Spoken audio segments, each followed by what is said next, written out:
Olá! Entramos agora na unidade 2, cujo objetivo geral é discutir a inovação sociotécnica e a ação extensionista. Na nossa aula de hoje, vamos entender, parcialmente, um pouco melhor a configuração de inovações sociotécnicas e seus desdobramentos para a prática extensionista. Primeiramente, devemos entender como se configura uma inovação.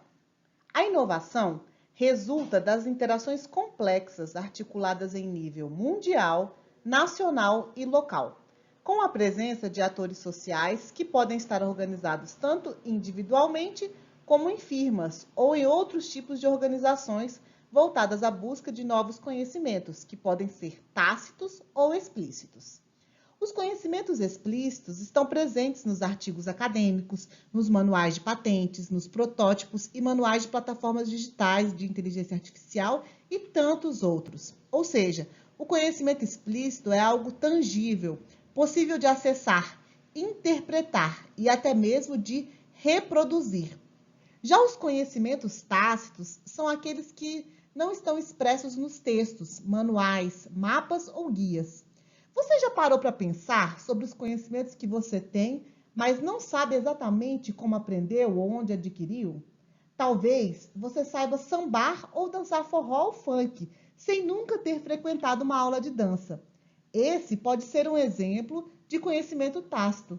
Mas, professora, por que você está perguntando isso? O que tudo isso tem a ver com inovação? Tem tudo a ver com inovação, pois uma sociedade marcada por altos níveis de inovação, como a Suécia ou a Holanda, não dominam somente o aparato tecnológico científico para gerar inovação. A inovação é também um produto de um saber fazer no cotidiano dos indivíduos e das organizações, que já tem uma estrutura mental repleta de conhecimentos tácitos que permitem que a inovação aconteça cotidianamente em seus ambientes. As inovações são um conjunto coerente de regras e práticas negociadas por diferentes atores sociais que orientam os avanços científicos. As inovações repercutem em novos conhecimentos científicos, no desempenho das instituições e, em último nível, no desenho de infraestruturas e organizações sociais. Alguns estudiosos comparam a inovação a um sistema de informação. A inovação poderia, por assim dizer, assumir a configuração de um hardware, quando o seu produto são novos dispositivos técnicos e ou novas práticas. A inovação assume a configuração de um software, quando o seu produto são novos conhecimentos ou novas racionalidades.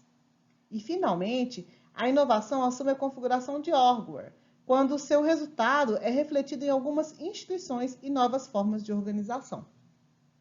A inovação pode ser tipificada como mais convencional ou mais alternativa. Os modelos convencionais de inovação são mais centrados em P&D, produto e desenvolvimento. Tem pensado uma tecnologia de larga escala, que vai ser posteriormente transferida aos seus usuários.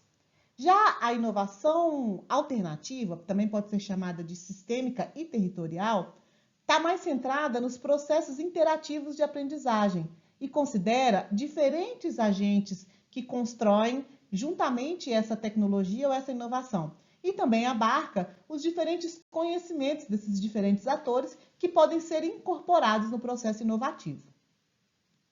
No que se refere à inovação no mundo rural, estudiosos afirmam que as estratégias alternativas de inovação são mais apropriadas e efetivas quando o processo de inovação ocorre na propriedade rural e é conduzida pelos agricultores. O programa EIPAGRE, da Política Agrária Comum da União Europeia, é um exemplo de aproximação dos sistemas de inovação às realidades dos agricultores e ou produtores.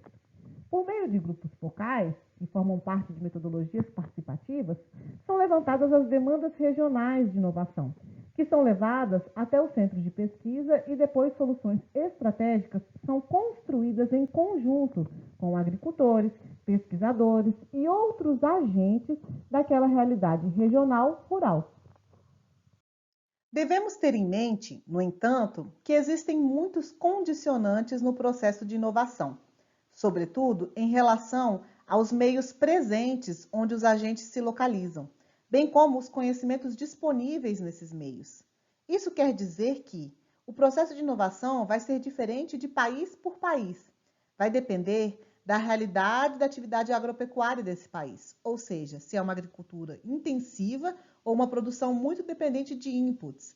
E, finalmente, vai depender do nível de acesso que os agricultores e ou produtores têm a esses recursos.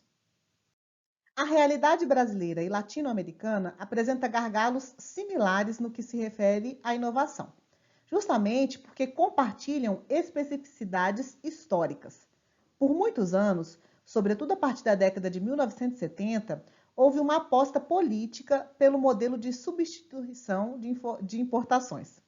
Configura-se, desse modo, um modelo agroexportador de commodities, ao passo que se intensifica a importação de tecnologias maduras de países desenvolvidos, geograficamente distantes do Brasil e com realidades muito díspares à nossa.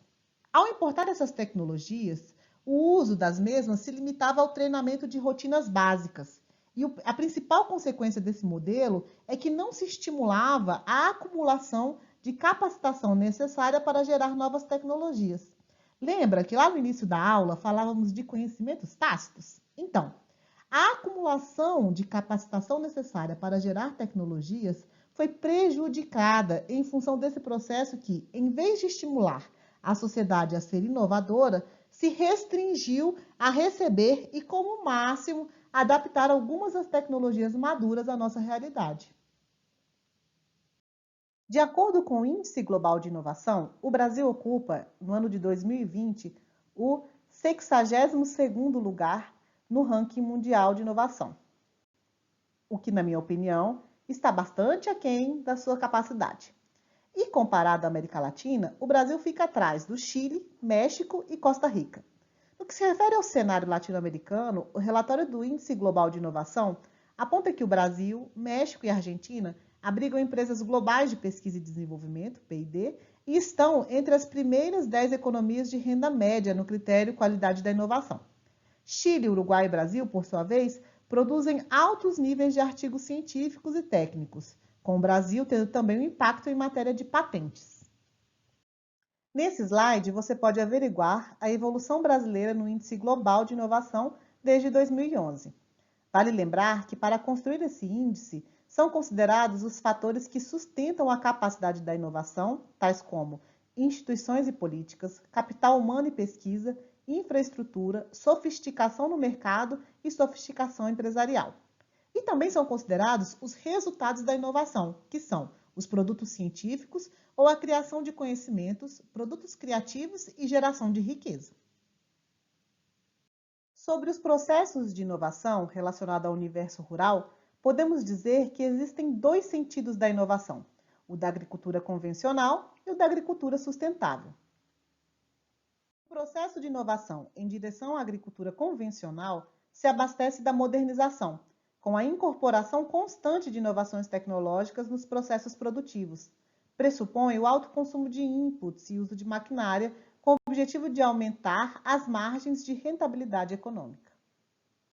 O problema desse modelo de inovação orientado exclusivamente à agricultura convencional é que ele mantém distâncias entre onde ocorre a inovação, ou seja, nos centros de pesquisa e nas universidades, e o público ao qual se destina a inovação. Os atores sociais do mundo rural, ou seja, os agricultores, produtores, trabalhadores, são aqueles que se apropriam socialmente das inovações.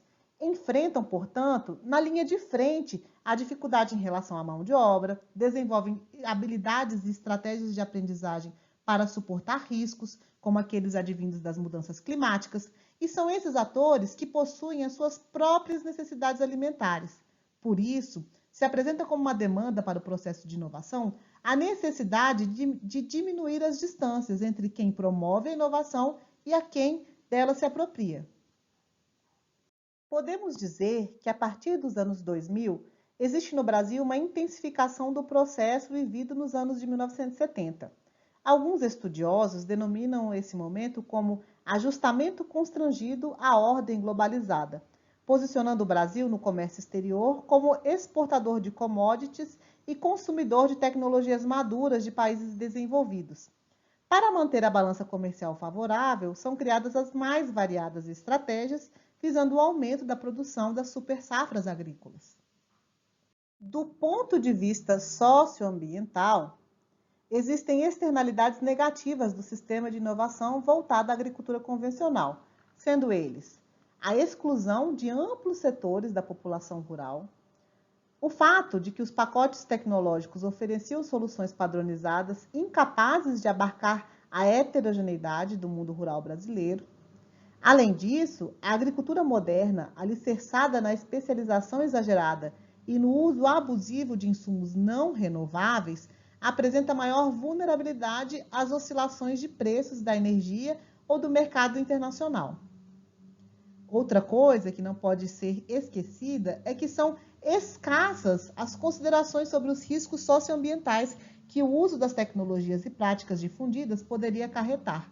E, finalmente, temos que destacar a redução dos ciclos de vida e a pressão pelo permanente desenvolvimento e lançamento de novos produtos. O assunto de hoje é muito bom, não é mesmo? Vimos até aqui a parte da inovação no seu sentido convencional. Continuaremos com o tema na próxima aula. Até mais. Muito obrigada pela sua atenção.